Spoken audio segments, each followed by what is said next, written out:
ஒரு வீடியோவில் வந்து traffic light project without any cost ஒரு கெயில் ப்ரோட்டியர்ஸ் அப்படின்னு ஒரு சாஃப்ட்வேர் யூஸ் பண்ணி எப்படி நம்ம அதை பண்ணணும் அப்படிங்கிறத போன ஒரு வீடியோவில் பார்த்தோம். ஓகேவா?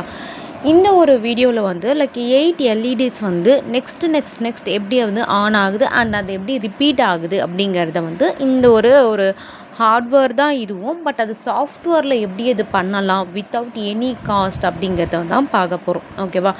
நம்ம என்ன பண்ணுவோம், ஒரு ப்ராஜெக்ட் இல்லை ஒரு பேப்பர் ப்ரெசன்டேஷன் அப்படின்னும் போது ஒரு குட்டி ப்ராஜெக்டாக இருந்தாலும் நம்மளுக்கு ஹார்ட்வேர் தேவைப்படுது. இந்த ஹார்ட்வேர்லேயும் நம்ம டம்ப் பண்ணும் போதும் நம்மளுடைய லைக் கோட் வந்து தப்பாக இருந்ததுன்னா நம்மளோட காம்போனன்ட் பர்ஸ்ட் ஆகிடும், இல்லைனா உங்களுக்கு ரிப்பேர் ஆகிடும். பிகாஸ் ஆஃப் நம்ம ரொம்ப பெருசாக அமௌண்ட் கொடுத்துலாம் வாங்கியிருக்க மாட்டோம். லைக் ஸ்மால் அமௌண்ட் ஆஃப் தான் அவ்வளோ உங்களுக்கு குவாலிட்டிலாம் நல்லா இருக்காது. ஓகேவா? ஸோ அது சீக்கிரமாகவே ரிப்பேர் ஆகும்.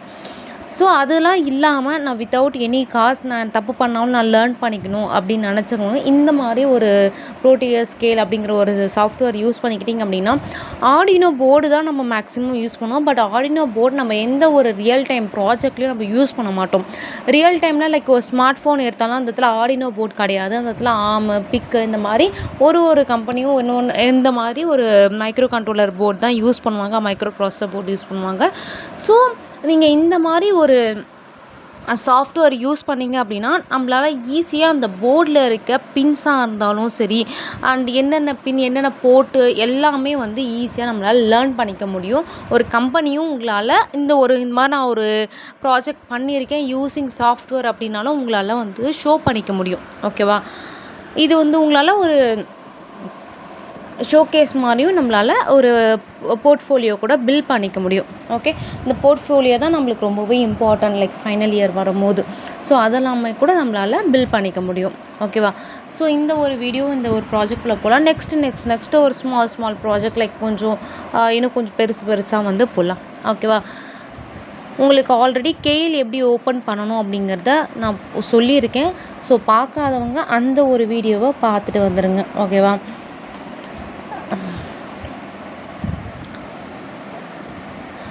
ஃபஸ்ட்டு வந்து நம்மளோட ப்ராஜெக்டை வந்து சேவ் பண்ண உடனே நம்மளுக்கு மைக்ரோ கண்ட்ரோலர் போர்டு வந்து சூஸ் பண்ண சொல்லும்.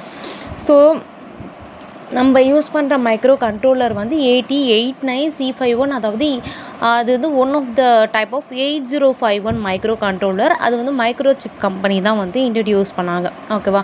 ஸோ அந்த போர்டை நான் என்ன பண்ணுறேன், சூஸ் பண்ணிக்கிட்டேன். இந்த மாதிரி ஒரு ஆப்ஷன் ஒன்று, இது கிளிக் நோன்னு கொடுத்துக்கோங்க. ஓகேவா? இது கொடுத்த உடனே நீங்கள் ஒரு பேஜை வந்து க்ரியேட் பண்ணணும். அந்த பேஜ் க்ரியேட் பண்ணுறதுக்கு இங்கே இருக்க பார்த்தீங்கன்னா லைக் நீங்கள் Ctrl+N கொடுத்தாலும் அது க்ரியேட் ஆகும். அதர்வைஸ் நான் இங்கே இருக்க டூல்ஸ் யூஸ் பண்ணால் இங்கே இருக்க பார்த்தீங்கன்னா பேஜ் அப்படின்னு சொல்லிட்டு, ஸோ இதை கிளிக் பண்ணிங்கன்னா உங்களுக்கு அது ஓப்பன் ஆகும். இந்த பேஜில் வந்து பார்த்திங்கன்னா இதுவாக ஒரு டம்மி நேம் கொடுத்து தான் இது சேவ் ஆகியிருக்கு. ஸோ நான் என்ன பண்ண போகிறேன், இங்கே நான் எனக்குன்னு சொல்லிட்டு ஒரு நேம் கொடுத்து நான் சேவ் பண்ண போகிறேன். அது Ctrl+S கொடுக்குறேன். ஓகேவா? Ctrl+S இந்த இடத்துல வந்து நம்ம முன்னாடி வந்து நம்ம என்ன நேமில் சேவ் பண்ணணுமோ அதே நேமில் தான் இங்கே சேவ் பண்ணணும். பட் அந்த ஆட்ரிபியூட்ஸை மட்டும் மாற்றணும். ஓகேவா? நெக்ஸ்ட்டு LED.Cன்னு சொல்லிட்டு இங்கே நான் சேவ் பண்ணுறேன். ஓகேவா? இங்கே ஏன் நான் C ஃபைல் யூஸ் பண்ணுறேன், அங்கே ஏன் நான் UProj அப்படின்னு சொல்லிட்டு ஒரு ஆட்ரிபியூட் யூஸ் பண்ணியிருக்கேன் அப்படிங்கிறதும் நான் தெளிவாக வீடியோ போட்டிருக்கேன். ஸோ அதுவும் நீங்கள் பார்த்து நான் புரிஞ்சுக்கோங்க. ஓகேவா? இங்கே ஜஸ்ட் நான் என் ப்ராஜெக்ட் மட்டும்தான் கண்டினியூ பண்ணுறேன். இது முடித்த உடனே நான் என்ன பண்ணுறேன், என்னோடய எக்ஸிஸ்டிங் ஃபைல் அதாவது இந்த ஒரு C ஃபைலை இந்த ப்ராஜெக்ட் விண்டோவில் நான் ஆட் பண்ணுறேன். ஓகேவா? இது கிளிக் பண்ணிங்கன்னா நம்மளுக்கு சோர்ஸ் குரூப் 1 ரைட் கிளிக் பண்ணிக்கோங்க. ரைட் கிளிக் பண்ணால் ஆட் எக்ஸிஸ்டிங் ஃபைல் அப்படின்னு இருக்கா. ஸோ இதை நீங்கள் கிளிக் பண்ணிக்கிட்டீங்க அப்படின்னா நம்மளுக்கு இங்கே நம்மளோட ஃபைல் இருக்கும். நம்ம என்னென்ன போட்டுவோம், இந்த நெக்ஸ்ட் LED.C இதுன்னு நம்மளுடைய ஃபைல் நேம். ஸோ அதை கிளிக் பண்ணிவிட்டு இங்கே ஆட் அப்படிங்கிற ஆப்ஷன் இருக்குது பாருங்கள், அது கிளிக் பண்ணிக்கோங்க.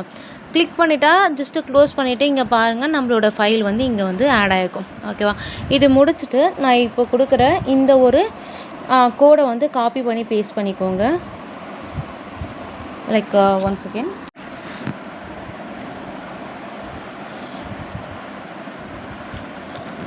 இந்த ஒரு கோடை வந்து நான் எப்படி இங்கே ரைட் பண்ணியிருக்கணும் அதே மாதிரி நீங்களும் ரைட் பண்ணிவிட்டு இந்த ஒரு கோட் நம்ம இங்கே ரைட் பண்ணியிருக்க கோட் வந்து கரெக்டாக இல்லையா அப்படின்னு பார்க்குறதுக்கு இங்கே இருக்க பாருங்கள், பில்டு அப்படி அதாவது F7 நீங்கள் கிளிக் பண்ணிங்கன்னா உங்களோட கோட் வந்து கரெக்டாக இல்லையான்னு நீங்கள் காமிச்சிரும். ஓகேவா?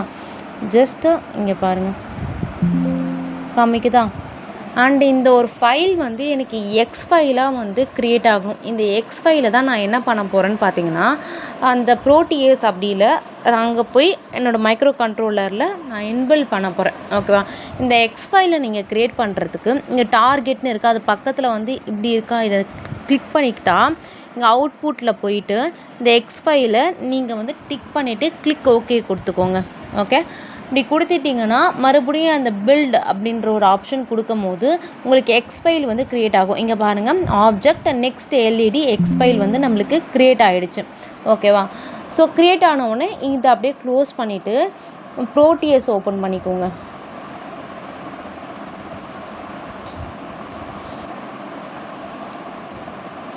ப்ரோட்டியஸ் ஓப்பன் பண்ண உடனே நியூ ப்ராஜெக்ட் நீங்கள் இதை எப்படி நீங்கள் சேவ் பண்ணணும்னு நினச்சிக்கணும். அதாவது எந்த ஒரு பிளேஸில் சேவ் பண்ணணுமோ அது சேவ் பண்ணிக்கலாம். ஓகேவா?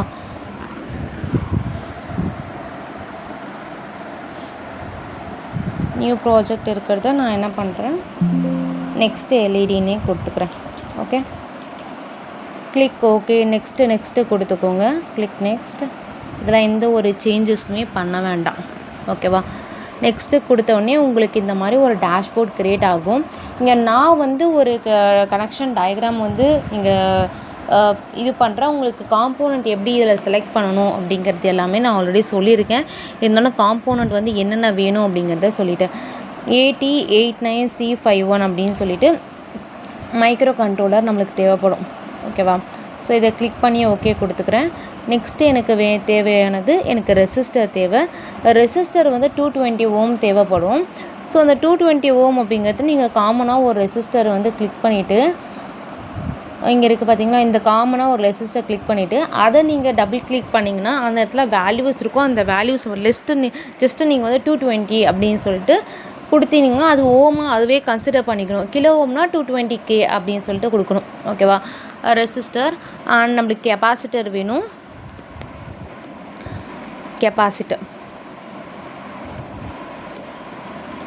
கெப்பாசிட்டருமே ஒன்றுத்துக்கும் ஒரு வேல்யூ இருக்கும். ஸோ நான் சொன்ன மாதிரி அந்த கெப்பாசிட்டரை டபுள் கிளிக் பண்ணிவிட்டு அதை நீங்கள் பண்ணிங்கன்னா கெப்பாசிட்டரோட வேல்யூவும் சேஞ்ச் ஆகும். ஓகேவா? அதுக்கு அடுத்தது பார்த்திங்கன்னா எல்இடி தேவைப்படும், ரெட் கலர் எல்இடி. ஸோ நீங்கள் வந்து என்ன எல்இடி வேணுமோ அதோட கலரை வந்து நீங்கள் மென்ஷன் பண்ணிக்கோங்க. நான் இந்த இடத்துல ரெட் எடுத்துக்கிறேன், நீங்கள் ப்ளூ எடுத்துக்கலாம், க்ரீன் எடுத்துக்கலாம், அதுவும் உங்களோட விருப்பம். நான் இந்த இடத்துல வந்து ரெட் கலர் எல்இடி எடுத்துக்கிறேன். ஓகேவா? ஸோ ரெட் கலர் எல்இடி எடுத்துட்டேன். அண்டு வேறு என்ன வேணும், இந்த கிறிஸ்டல் ஆசிலேட்டர் அப்படின்னு சொல்லிட்டு ஒன்று வேணும். ஸோ கிறிஸ்டல் மட்டும் டைப் பண்ணுங்கள், அப்போ தான் உங்களுக்கு வரும். ஓகேவா? இதில் கிறிஸ்டல் டிவைஸு குவாட்ஸ் கிறிஸ்டல் இருக்குது பார்த்தீங்களா, இந்த வந்து சூஸ் பண்ணிக்கோங்க. ஓகே, இதுதான் நம்மளுக்கு தேவையான ஒரு காம்போனண்ட்டு. உங்களுக்கு பவரு கிரவுண்டுலாம் இங்கே இருங்க வரும். பவர் கிரவுண்ட் அப்படிங்கிறது இங்கே இருக்குது பார்த்தீங்களா, இந்த ரெண்டு ஆப்போசிட் ஆரோவை கிளிக் பண்ணிங்கன்னா உங்களுக்கு டிஃபால்ட்டாக இங்கே இருக்குது இது பவரு, இது கிரவுண்டு. ஓகேவா? ஸோ இதை கிளிக் பண்ணி நீங்கள் வந்து ப்ளேஸ் பண்ணிக்கோங்க. ஸோ நான் கனெக்ஷன் டயக்ராம்ஸ் வந்து உங்களுக்கு ஷோ பண்ணுறேன். அதுக்கேற்ற மாதிரி நீங்கள் வந்து எல்லா காம்போனன்ட்ஸையும் வந்து ப்ளேஸ் பண்ணிவிடுங்க. ஓகே, எப்படி நான் வந்து ட்ரா பண்ணியிருக்கணும் அதே மாதிரி நீங்கள் காம்போனன்ட்ஸ் வச்சு ட்ரா பண்ணிக்கோங்க. அண்ட் காம்போனன்ட்ஸ் இது வந்து நம்ம இங்கே இருக்குது பார்த்தீங்களா, இதுதான் கிறிஸ்டல் ஆசிலேட்டர். இப்போ நான் ஒரே ஒரு வேல்யூ மட்டும் உங்களுக்கு எப்படி சேஞ்ச் பண்ணணும்னு மட்டும் சொல்லித்தரேன். ஓகேவா? ரெசிஸ்டர்லாம் லைக் நீங்கள் வந்து ப்ளேஸ் பண்ணி கனெக்ட் பண்ணும்போது 10K அப்படின்னு இருக்கும். இப்போ அதை வந்து 220 அப்படின்னு சேஞ்ச் பண்ணும்போது நீங்கள் இப்போது லைக் இங்கே இருக்குது பார்த்தீங்கன்னா 220ன்னு சொல்லிட்டு இதை நீங்கள் டபுள் கிளிக் பண்ணிங்கன்னா உங்களோட வேல்யூ இங்கே இருக்கும். ஓகேவா? இதை நீங்கள் 220ன்னு போட்டாலே அதுவாகவே ஓமாக அதுவே கன்சிடர் பண்ணிக்கும். ஓகே, நீங்கள் கிலோ ஓம் போகும்போது நீங்கள் 220K அப்படின்னு சொல்லிட்டு போடுற மாதிரி இருக்கும். ஓகே, அவ்வளோலாம் நம்மளுக்கு தேவை கிடையாது. ஸோ ஜஸ்ட்டு 220 அப்படின்னு சொல்லிட்டு டைப் பண்ணிவிட்டு ஓகே கொடுத்திங்கன்னா வேல்யூ வந்து சேஞ்ச் ஆகும். ஓகேவா? இப்போ நம்ம என்ன பண்ண போகிறோம், நம்மளுடைய கோடை இந்த ஒரு மைக்ரோ கண்ட்ரோலர் டம்ப் பண்ண போகிறோம்.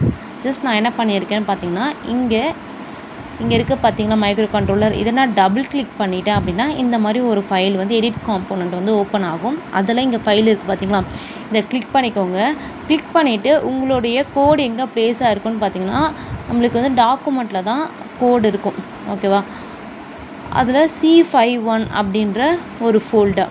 அந்த ஃபோல்டரில் போய்ட்டு எக்ஸாம்பிள் அப்படின்னு போயிட்டு அதில் ஹலோ அப்படின்னு உள்ளே போங்க. நார்மலாகவே எல்லாரோடைய இதுவுமே இந்த ஹலோ உள்ள தான் சேவ் ஆகும். பட் ஹலோ உள்ள எங்கே வேணாலும் இருக்கலாம். ஓகேவா? என்னுடைய இது லிஸ்டிங்கில் போய்ட்டு ஆப்ஜெக்டில் போனோம் அப்படின்னா இங்கே பாருங்கள் நெக்ஸ்ட் எல்இடின்னு சொல்லிட்டு இங்கே இருக்குது பாருங்கள் என்னோடய எக்ஸ்பிளைன். ஸோ அதை ஓப்பன் பண்ணி நான் இங்கே கிளிக் ஓகே அப்படின்னு சொல்லிட்டேன்னா இந்த ஓகே ஆகிடுச்சா. ஜஸ்ட் நான் ரன் பண்ண போகிறேன் இப்போ என்னோடய ப்ராஜெக்டை. இதுதான் ரன் பட்டன்.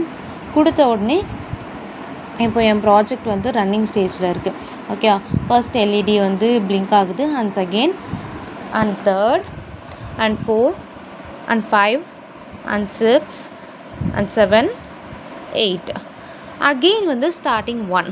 ஓகேவா? இந்த மாதிரி நெக்ஸ்ட்டு ஒரு எல்இடி வந்து எப்படி பிளிங்க் ஆகுறது அப்படிங்கிறத பார்த்தோம். ஓகே, ஸோ நெக்ஸ்ட்டு ஒரு வீடியோவில் 7 செக்மெண்ட் டிஸ்பிளே, அதாவது 1 to 9 வரைக்கும் அது டிஸ்பிளே ஆகிறது நம்ம பார்ப்போம். அதே 7 செக்மெண்ட் யூஸ் பண்ணி ஒரு அலாம் லைக் எனக்கு 9 வந்துருச்சு, ஒரு 4:30 அப்படின்னு வந்துருச்சு அப்படின்னா எனக்கு அந்த இடத்துல எனக்கு ஒரு பஸர் ஆன் ஆகிற மாதிரி இந்த மாதிரி ஒரு கண்டிஷன்ஸ் யூஸ் பண்ணி நம்ம நெக்ஸ்ட்டு ஒரு ப்ராஜெக்ட் வந்து பண்ணலாம். ஓகேவா?